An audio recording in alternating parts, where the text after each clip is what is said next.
Online teaching કોમ્પ્યુટરમાં આપનું સ્વાગત છે। આજે આપણે પેન્ટ બ્રશમાં ટેક્સ્ટ રોટેટ નામનો ઓપ્શન છે તે જોઈએ। તો સૌથી પહેલા સ્ટાર્ટ બટન ઉપર ક્લિક કરી અને પેન્ટ બ્રશ ઉપર ક્લિક કરી દેવાનું। ત્યારબાદનું ઓપ્શન આવે છે ટેક્સ્ટ ટૂલ્સ ઉપર ક્લિક કરીશું। ત્યારબાદ અહીંયા આવી રીતે દોરી લઈશું અને અહીંયા આપણે તમને ગમતું તમે નામ આપી દેજો। નામ લખાઈ જાય ત્યારબાદ આ નામની અહીંયા અલગ અલગ સ્ટાઇલ આપેલી છે। જે સ્ટાઇલ તમને ગમતી હોય લખાણની જે સ્ટાઇલ ગમે એની ઉપર તમારે આવી રીતે ક્લિક આપી દેવાનું। ત્યારબાદ અહીંયા સાઈઝ આપેલી છે, જે સાઈઝ ગમતી હોય એની ઉપર અહીંથી ક્લિક આપી દેવાનું છે। ત્યારબાદ બોલ્ડ એટલે ઘાટા, ઇટાલિક એટલે ત્રાંસા અને અંડરલાઈન એટલે નીચે લાઈન। ત્યારબાદ અહીંયાથી એનો અક્ષરનો કલર।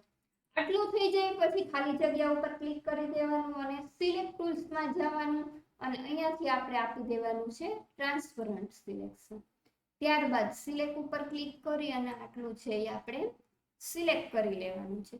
સિલેક્ટ થઈ જાય ત્યારબાદ અહીંયાથી આપણે કોપી લેશું અથવા તો કીબોર્ડમાંથી કંટ્રોલ સી, ત્યારબાદ અહીંથી પેસ્ટ આપીશું।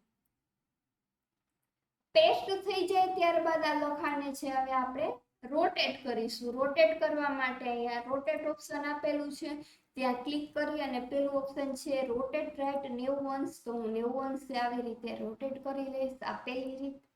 ત્યારબાદ ફરીથી અહીંથી પેસ્ટ આપી દઈશ। આ જે લખાણ છે એને ફરીથી રોટેટ કરીએ। બીજા નંબરનું રોટેટ છે રોટેટ લેફ્ટ 90 અંશ, તો હું ફરીથી રોટેટ કરું છું આવી રીતે। ત્યારબાદ ફરીથી પેસ્ટ આપી દઉં અને લાસ્ટ રોટેટ છે રોટેટ 180 અંશ એટલે આવી રીતે। તો આ 4 પ્રકારના જુદા જુદા રોટેટ માટેના છે 3 અને એક રેગ્યુલર આપણે જે લખાણ લખેલું છે તે આવી રીતે તમે રોટેટ કરી શકો છો। ત્યારબાદ એના બેકગ્રાઉન્ડમાં જો તમારે કોઈ કલર પૂરવાનો થાય તો તમે ગમતો કલર આવી રીતે પૂરી શકો છો। જે કલર ગમતો હોય એની પર ક્લિક કરી અને ફિલ વિથ કલર ઉપર ક્લિક કરી અને તમે આ કલર છે પૂરી શકો છો। હવે આ લખાણમાં જ્યાં વચ્ચે વચ્ચે તમને એવું લાગે કે અહીંયા અક્ષરમાં પણ કલર પૂરવો છે તો ત્યાં ક્લિક કરી વચ્ચે અને આવી રીતે તમે અંદર પણ કલર પૂરી શકો છો।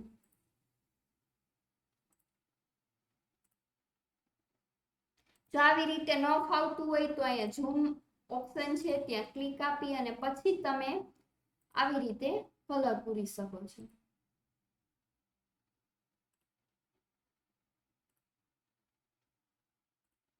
ત્યારબાદ ફરીથી આપણે વ્યૂમાં જશું અને 100% ઝૂમિંગ છે તે આવી રીતે।